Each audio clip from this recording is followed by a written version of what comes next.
Can I start a sentence with and or but? Yes, you can. Ciao. What? You still here? Okay, I'll explain. There is this common misconception that we should not start a sentence with and or but. But yes, you can. You have my permission. You can do it. But let's take a look at why people would say that it's not okay by looking at these two examples. He's handsome, but not very clever. Remember to buy milk and bread.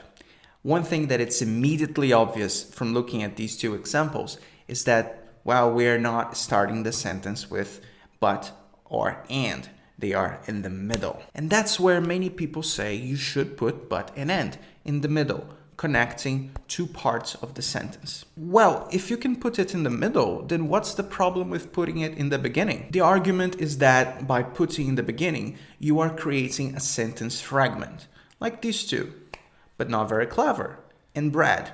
And what's the problem with them? Well, the problem is that they are confusing.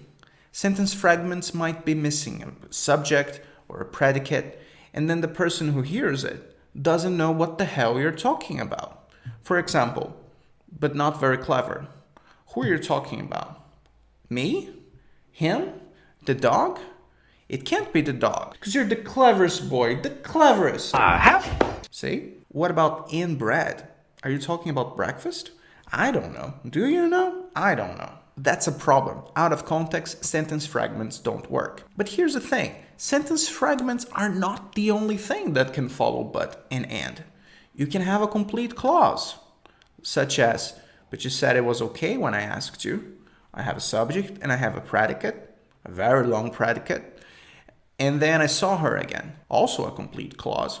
So it's fine. It's true that by starting a sentence with but or and, you make me, the listener or the reader, feel like this is part of a greater whole, because I have this expectation that before but and before and is another idea or is another part of whatever it is that you're saying. But that's okay, because in context, I will know it. Out of context, it can be confusing. But in context, I will understand it. And it's important to remember that life is not a grammar lesson. We usually have context in life. And that makes everything easier and clearer. So there you go. You can start sentences with and or but. And if you're not gonna believe me, the random guy on a YouTube video, then you should believe Professor Jack Lynch. And if you're not gonna believe the professor that the random guy on the YouTube video told you about, then you should believe the Bible. Can you say the Bible has bad grammar? I don't know, sounds sacrilegious to me. I do have to make an addendum though. Yes, there is a but coming. It's totally fine to start sentences with but and if we're talking about speech. We do it all the time when we talk. Or if it's informal writing, such as an email to a friend, a WhatsApp message, or I don't know, your journal. It's fine, no problems there.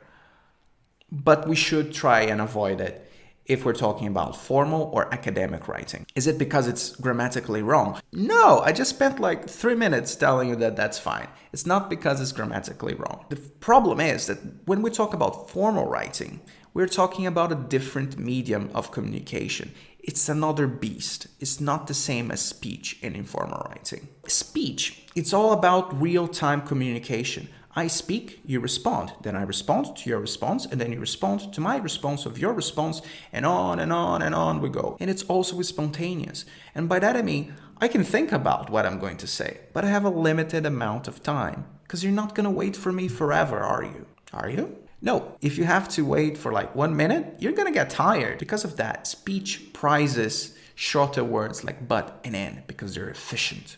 And it's also more forgiving of repetitive wording, using the same word multiple times.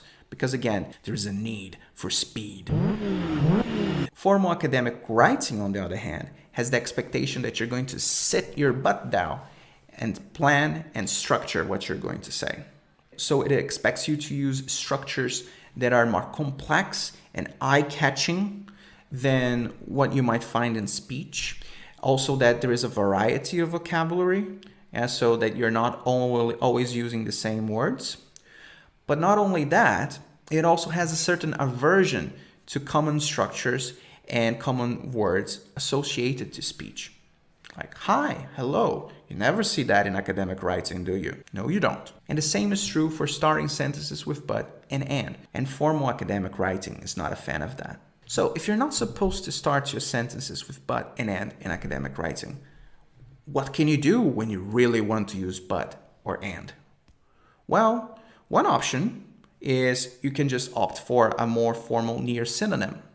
By near synonym, I mean a word that it's not exactly the same, but has a similar function, such as however, nonetheless, additionally, and moreover. These are words that could potentially substitute but or and. So instead of saying the world is filled with people who try to get the best of you, but dogs exist, which is a fine thing to say in speech.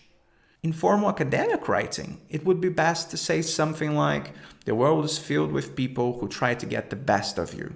However, dogs exist. You exist, don't you, you beautiful bloody bastard? I really like dogs. A second option we have is to remember that although we should try and avoid starting sentences with but or and in formal academic writing, we can still use them in the middle of the sentences. That's totally fine. So, considering that your sentence is not already 1 mile long, then instead of finishing one sentence with a period and starting the sentence with but or and after it, you can finish it with a comma and then have the sentence with starting with but and end be just part of the previous sentence. Like this, the world is filled with people who try to get the best of you, comma, but dogs exist.